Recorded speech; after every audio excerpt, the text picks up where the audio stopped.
행동이라 자책할 필요도 없습니다. 제가 왜 계속 그렇게 해야 하더라고 반문하거나 그땐 그때고 지금은 지금이 저라며 대답해도 됩니다. 그냥 안 됩니다라고 해도 됩니다. 계속 봐야 하고 관계가 틀어지면 안 되는 상황이라면 재치나 유머가 들어가는 것이 좋습니다. 실용적인 방법으로는 역제안이 있습니다. 나에게 더 이익이 되는 일을 먼저 해주면 도와주겠다고 역제안합니다. 다른 일이 있어서 이것을 해결해주면 하겠다고 합니다. 물론 해결해 달라는 것은 어려운 일이고 내가 하겠다는 것은 내게 도움이 되거나 다음에 도와달라고 할 빌미로 씁니다. 이런 역대하는 일에서도 빠져나가면서 쉽게 보지 못하게 하는 대표적인 방법입니다. 둘째로, 어떤 일이든 분명하게 짚고 넘어가야 합니다. 상대방이 애매하거나 비꼬는 말을 할 경우 상대가 했던 말의 의미를 진지하게 되묻는 것이 좋습니다. 말뜻을 분명하게 짚고 넘어가는 것은 더 이상 나의 빈틈을 보이지 않겠다는 태도는 상대방에게 쉽지 않은 사람이라는 인상을 심어줄 수 있습니다. 만약 상대방이 무슨 뜻으로 그런 말을 하느냐고 묻는다면 그들이 농담이라거나 비판적인 태도를 보일 수 있습니다. 이런 상황에서 굳이 감정적으로 대응하기보다는 그냥 궁금해서요라고 가볍게 대답하는 것이 효과적입니다. 모든 사람에게 따지고 까칠하게 대하라는 뜻은 아닙니다. 중요한 것은 상황에 따라 적절히 구분하는 것입니다. 상대방의 감정에 내 말투와 행동이 어떤 영향을 미치는지 이해하고 공과 사를 구분하여 원칙에 따라 행동할 때에는 상대방도 이해할 수 있습니다. 하지만 상대방의 감정을 고려하지 않고 매사에 따지거나 까칠하게 행동한다면 인간관계와 삶의 전반에서 어려움을 겪을 가능성이 높아집니다. 세 번째는 무리한 행동에 적절히 대응하기입니다. 상대방의 무리한 행동에 반응하지 않으면 순간적으로는 편할 수 있으나 나중에는 더 큰 무례로 이어질 수 있습니다. 약한 강도의 무리한 행동을 단순한 실수나 농담으로 치부하고 넘긴다면 상대방은 이를 나의 허용으로 받아들일 수 있습니다. 이런 상황에서는 부드럽지만 단호한 태도로 경계를 표현하고 무리한 행동을 용납하지 않겠다는 의사를 분명히 하는 것이 중요합니다. 적절한 균형과 판단력으로 상대방의 행동에 대응하며 나의 경계를 확고히 지킬 때 건강한 관계와 자신감을 유지할 수 있습니다. 이는 단순히 나를 보호하는 것을 넘어 상대방에게도 긍정적인 영향을 줄 수 있습니다. 정도로 넘기기도 합니다. 뭐 이런 것에 화를 낸다는 것이 속 좁은 사람처럼 느껴지고 민망하기도 해서 그냥 웃으며 받아주는 척하는 경우도 있습니다. 그러면 자신의 무례를 미안해하는 사람도 있지만 여기에 힘을 얻어 더 심한 행동을 하는 사람도 있습니다. 전문가들은 약한 강도로 하는 무리한 행동이 상대방의 간을 보는 행동일 수 있다고 합니다. 일부러 하는 것이지요. 상대의 반응을 보고 다음 행동을 취하는 것입니다. 말을 얼버무리거나 피하려는 자세로 대하면 상대방은 내가 약하다고 느끼게 됩니다. 처음에 품었던 경계는 풀고 편하게 대해도 된다고 판단합니다. 내가 공격해도 방역이 크게 두렵지 않을 때의 마음입니다. 편하게 생각하다 보면 가끔 자기도 모르게 쉽게 대하거나 무리하게 대하기도 합니다. 그런데 이때 반응하지 않으면 내가 어떻게 해도 너 가만히 있는 사람, 방역하지 않는 착한 사람으로 보는 것입니다. 실제로 많은 사람들이 그렇습니다. 다만 이것을 이성적으로 하지 말아야 할 일로 생각해 산다는 분이 있는가 하면 그렇지 않은 사람도 있다는 것이 문제입니다. 물론 한두 번 참아줄 수는 있습니다. 그러나 도를 넘는다는 생각이 들면 무조건 참을 필요는 없습니다. 재치나 유머, 웃지 않는 침묵으로도 나를 지킬 수 있습니다. 어느 연예인이 무리한 말에 상처 주네라며 유머 있으면서 직접적인 표현으로 마음을 드러내 보인 것이 예입니다네. 번째는 적당히 베푸세요. 단 몇 분만이라도 숨 쉴 수 없으면 죽음에 이르는데도 공기에 대한 고마움은 쉽게 떠오르지 않습니다. 선의로 베푸는 것에도 이런 현상이 벌어질 때가 있습니다. 때론 도움을 받는 사람이 자신의 권리인양 행동하는 모습에 배신감마저 느낍니다. 몰라서 그럴 수도 있지만 알면서도 그런 경우가 많습니다.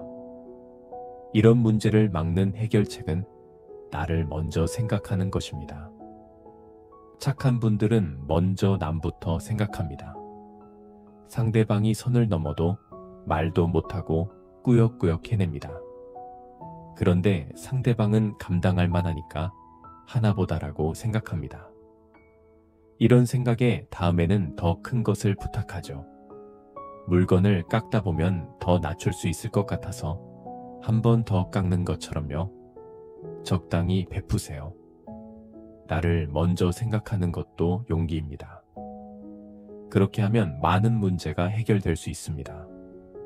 봉사도 도울 여유가 있다면 하는 것이지. 나 자신을 잃으면서까지 과할 정도로 힘들게 해서는 안 된다는 것입니다. 돕겠다는 이타적인 마음에서 출발했지만 고통으로 끝날 수도 있습니다. 내 능력과 생활 가족까지 고려했을 때 가능하다면 돕는 것이고 힘들다면 베풀 수 없는 것입니다. 베풀지 않았다고 비난할 이유도 없고 상대방에게 미안해하거나 죄책감을 느낄 필요도 없습니다. 무리하게 베풀면 자신은 힘들고 지칩니다. 그러나 상대방은 당신이 말하지 않으면 그것을 모릅니다. 상대방을 탓할 수도 없는 것이 그런 결정은 내가 만족하면서도 서로에게 긍정적인 영향을 미치고 싶다면 자신만의 원칙을 세우고 적당히 베푸는 것이 중요합니다. 동시에 불가능하거나 불편한 상황에서는 단호하게 거절할 줄도 알아야 합니다. 다섯 번째, 나 자신을 돌아보는 시간을 가지세요. 만약 스스로를 만만한 사람이라 느낀다면 근본적인 해결책은 나 자신을 이해하는 데서 시작됩니다. 예민한 성격이나 거절하지 못하는 습관으로 인해 상대의 부탁을 들어주지 못했다는 죄책감을 느낀다면 이를 해결할 수 있는 방법이 있습니다. 긍정적인 경험을 자주 떠올리고 내가 가진 장점에 집중하세요. 거절은 나 자신에게 여유를 주는 동시에 상대방도 어느 정도 예상하고 부탁했을 가능성이 있다는 점을 기억하면 부담이 줄어듭니다. 어떤 상황에서도 두려움을 피하기만 하기보다는 이를 효과적으로 대처할 방법을 계획하는 것이 더 좋습니다. 특히 나이가 들수록 자기 존중감을 키우는 것이 중요합니다. 내가 당당하고 자신감 있게 행동할 때 주변 사람들로부터도 자연스럽게 존중받을 수 있습니다. 자신을 존중하고 스스로를 잘 돌보는 태도는 더 건강한 인간관계를 만드는 첫걸음이 됩니다. 여섯 번째는 재능과 잠재력을 키우세요. 사람은 누구나 잘하는 것이 있고 잘 할 수 있는 능력이 있습니다. 이미 가지고 있는 재능과 잠재력으로도 충분히 자신감을 회복할 수 있습니다. 단점만 보는 것이 아니라 장점을 보면서 긍정적인 생각을 채우면 자신감도 높아집니다. 용기가 생깁니다. 자신감이 높아지고 당당해지면 만만하게 보이지 않게 됩니다. 저는 여기서 더 나아가야 한다고 생각합니다. 무엇이든 도전해보세요 하고 싶은 걸 찾고 끊임없이 공부하세요. 도전하는 사람은 활동적이 됩니다. 성격에도 긍정적인 영향을 끼칩니다. 스트레스를 받더라도 풀 경로가 다양하게 생깁니다. 두려움을 마주할 용기가 생깁니다. 활동이 많아지면 시간 관리에도 신경 쓰게 되고 다양한 경험이 쌓입니다. 특히 은퇴 후에 익숙한 것만 하시면서 가만히 있지 말고 새로운 취미도 만들어 보시고, 사회 우리는 여러분이 회원으로서 적극적으로 활동하며 다양한 기회를 경험하시길 바랍니다. 이러한 경험들은 삶에서 귀중한 자산이자 강력한 무기가 될 것입니다. 이를 통해 단순히 만만한 사람이 아닌 강인한 사람으로 거듭날 수 있습니다. 그 과정에서 더 큰 편안함을 느끼고 더 많은 일을 해낼 수 있을 것입니다. 여러분의 관심과 사랑 덕분에 저희 채널이 성장하고 있습니다. 앞으로도 더욱 흥미롭고 유익한 콘텐츠로 여러분을 찾아뵐 예정입니다. 아직 구독하지 않으셨다면 지금 바로 구독 버튼을 눌러주세요. 구독하시면 새로운 영상이 올라올 때마다 알림을 받을 수 있습니다. 다음 영상도 기대해주세요. 여러분과 함께 만들어가는 채널, 앞으로도 많은 관심 부탁드립니다. 감사합니다. Love. 많은 분들이 저는 인간관계가 오래가지 못합니다. 이렇게 나이가 들어 혼자 될까 무섭습니다 라고 걱정을 털어놓습니다. 젊었을 때는 주위에 친구도 많고 활발하게 지냈지만 나이가 들수록 주변의 친구들이 하나둘 줄어들고 점점 초라해지는 노년이 두렵게 느껴진다는 이야기를 자주 듣습니다. 하지만 모든 관계가 오래 지속되어야만 좋은 것은 아닙니다. 어떤 관계는 짧을수록 좋고 어떤 관계는 오래 지속되어야 가치가 있습니다. 예를 들어 분류 같은 관계는 짧을수록 좋지만 결혼 같은 관계는 가능한 한 길게 유지하는 것이 좋겠지요. 중요한 것은 관계의 길이를 무조건 늘리는 것이 아니라 관계의 본질과 상황에 따라 적절하게 조정하고 개선하는 것입니다. 인간관계란 오고 가는 것이며 반드시 꽉 묶여 있을 필요는 없습니다. 나이가 들어 외로울까 지나치게 걱정하지 마세요. 인생은 새로운 경험과 다양한 사람들을 만나는 과정에서 더욱 풍성해지는 법입니다. 인간은 혼자 태어나고 혼자 떠나는 존재입니다. 하지만 삶을 살다 보면 때때로 내가 이용당하고 있나 라는 생각이 들 때가 있습니다. 특히 나를 이용하려는 사람들과의 관계는 이어가고 싶지 않은 것이 당연합니다. 젊었을 때든 나이가 들었을 때든 사람을 채거나 무리한 행동을 일삼는 사람들과의 관계는 내 정신 건강에 해가 될 수밖에 없습니다. 그럴 때면 내가 만만한가? 라는 생각이 들며 스스로를 자책하기도 하고 심지어 이런 고민을 하고 있는 내 모습이 초라하게 느껴질 때도 있습니다. 왜 이런 사람들이 나에게 다가오는지 고민해 본 적 있나요? 착하거나 거절하기 두려워 보이거나 다른 이유로 인해 만만하게 보이는 경우가 있을 수 있습니다. 그렇다면 어떻게 해야 사람들이 나를 만만하게 보지 못할까요?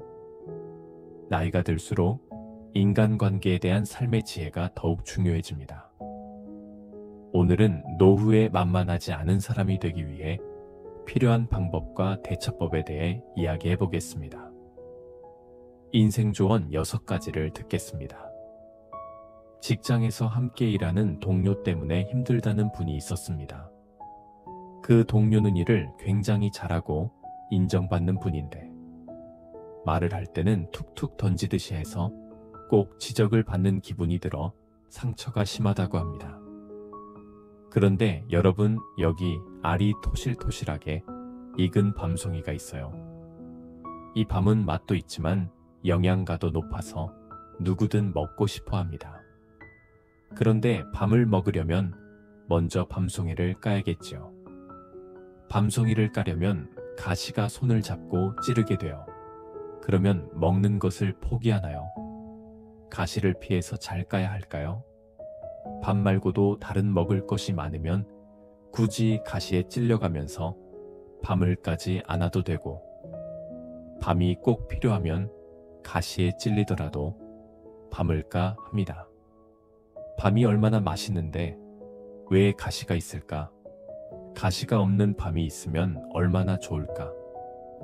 이런 생각은 밤을 까는데 아무런 도움이 되지 않습니다. 밤이 내 입맛에 딱 맞고 꼭 먹어야 밤송이를 까려면 가시에 찔리지 않도록 조심해야 합니다. 쉬운 방법을 찾아 가시를 제거하며 열매를 얻는 것이 현명하죠. 사실 가시가 있는 밤송이는 자연의 이치에서 중요한 역할을 합니다. 가시가 없다면 다람쥐나 다른 동물이 먼저 먹어버려 남는 것이 없었을 것입니다. 인간관계도 밤송이와 같습니다. 하지만 가끔은 독을 품고 있는 밤송이 같은 관계도 있습니다. 그런 관계는 굳이 힘들게 열심히 유지하려고 애쓸 필요가 없습니다. 때로는 그런 사람들을 내 인생에서 깨끗이 털어내는 것이 더 나을 수 있습니다. 많은 사람들의 이야기를 들어보면 착하고 마음 여린 사람들이 상처를 더 자주 받고 그 상처가 더 깊게 새겨지는 경우가 많습니다. 이들은 종종 자신이 약해서 혹은 바보 같아서 이런 일을 겪는다고 생각하지만 사실 그렇지 않습니다. 착한 것은 약한 것이 아닙니다. 세상을 살아가다 보면 좋은 사람도 있지만 나에게 독이 되는 사람도 있습니다. 중요한 것은 독이 되는 사람을 만나도 내가 스스로를 지키며 착하면서도 만만하지 않은 사람이 되는 것입니다. 오늘은 이런 관계에서 나를 지키고 더 강한 내면을 가지는 방법에 대해 이야기해 보겠습니다. 것이 필요합니다. 나를 지키는 것이 먼저입니다. 첫째로 가능한 분명하고 정확히 말해야 합니다. 분명하고 정확하게 말하면 맵고 끊음이 분명하고 사람이 철저하다는 인상을 줍니다. 나의 선이 명확하면 일단 상대방도 경계합니다. 쉽게 보이지 않기 때문입니다. 일과 관련해서는 자기 일 업무를 잘 파악하고 분명하고 정확하게 말하는 연습을 해야 합니다.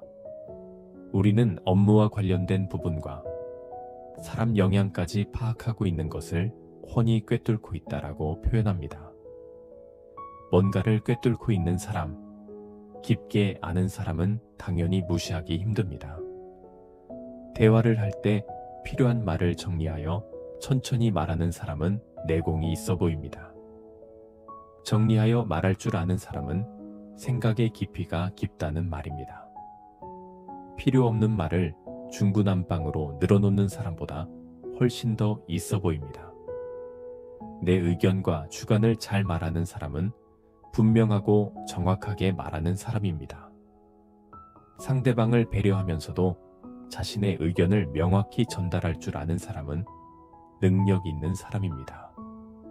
이런 사람은 주변으로부터 인정받고 존경받기 마련입니다. 특히 그들은 말과 행동에서 오해의 여지를 최소화하여 명확하게 의사소통하며 상대방이 함부로 대할 기회를 주지 않습니다. 이는 단단하고 빈틈없는 인상을 주며 그 안에는 확신과 능력이 담겨 있어 쉽게 무시당하거나 이용당하지 않습니다. 단, 이 모든 과정을 여유롭고 느긋한 태도로 표현하는 것이 중요합니다. 얼굴에 당하지 않겠다는 의지가 드러나거나 초조함으로 인해 실수할까 걱정하는 표정을 짓는다면 오히려 의도와 다르게 보일 수 있습니다. 처음에는 어색하거나 미숙해 보일지라도 꾸준히 반복하다 보면 자연스럽게 여유와 자신감을 얻게 됩니다. 모든 시작은 서툴기 마련입니다. 중요한 것은 실수를 두려워하지 않고 계속해서 연습하며 자신의 태도와 행동을 발전시키는 것입니다. 익숙하지 않은 행동이라도 꾸준히 시도하다 보면 어느 순간 자연스럽게 나만의 확고한 태도가 몸에 배게 될 것입니다. 자신감과 여유로 단단한 내면을 만들어 가세요. 실수할 수 있습니다. 너무 개의치 마십시오. 처음에는 잘 되지 않고 어렵더라도 분명하고 정확하게 말하는 것이 이익입니다. 계속 자신의 행동을 일관성 있게 유지하면 무시당하지 않습니다. 무시받는 것은 자신의 말과 행동에 확신이 없을 때 일어납니다. 단단함이 아니라 약한 것을 꾸민 것으로 드러나게 되면 악한 사람은 그 약함을 파고듭니다. 자신의 행동을 유지 못하는 이유는 마음이 약해서일 수도 있고 상대방이 계속 요구해서일 수도 있고 미안한 감정이 들거나 동정심 때문에 거절한다는 죄책감 때문에 그럴 수 있습니다. 하지만 상황을 객관적으로 보지 않고 개인의 감정으로 해석하기 때문에 이런 일이 벌어집니다. 일과 감정을 구분 못하면 나의 인생에 큰 상처를 줄 수 있습니다. 식당에서 주문할 때 원하는 것을 물으면 아무거나라고 말하는 분들이 있습니다. 관심이 없을 때에는 이렇게 말할 수 있지만 자기 주장이 없거나 거절을 힘들어하거나 다른 의견을 내는 것이 어려운 사람, 남의 의견을 더 생각하는 사람일 경우 아무거나라고 표현하는 경우가 많습니다. 이런 경우에는 다른 사람에게 주관이 없고 약하다는 인상을 줍니다. 이것이 발단이 되어 무시하는 행동을 불러들이기도 합니다. 거절의 표현이 힘들거나 자기 주장이 어려운 분은 식당에서 주문할 때 아무거나 대신 자신의 의견을 말하는 연습부터 해보세요. 부담이 적은 방법부터 자기 주장을 할 수 있도록 해보세요. 자기 주장이 있다는 것은 당당하다는 의미입니다. 거절할 수 있다는 것은 분명하다는 것을 의미합니다. 이런 사람은 쉽게 보지 않습니다. 거절을 표현할 경우에 더욱 분명하고 정확하게 말해야 합니다. 그렇다고 상대방의 감정을 상하게 하거나 예의 없이 말하라는 것이 아닙니다.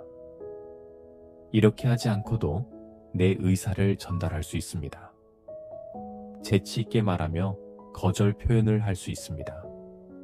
미안한 표정을 지으며 또는 때로는 상대방을 위로하며 내 힘으로는 어쩔 수 없는 상황임을 정중히 전할 때가 있습니다.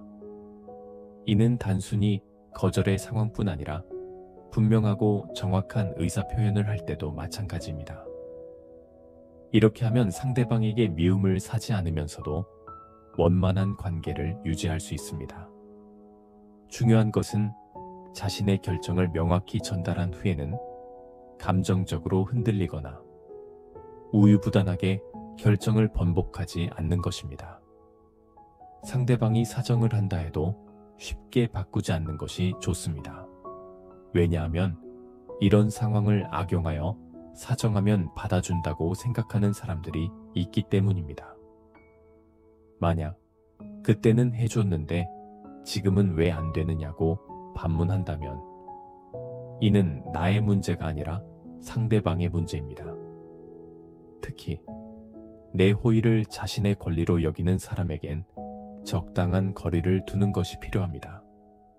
이런 상황에서 내가 흔들리거나 양심의 가책을 느낄 수도 있지만 기억해야 할 점은 호의는 나의 자유의지로 행한 것일 뿐 이를 계속해야 할 의무는 없다는 것입니다.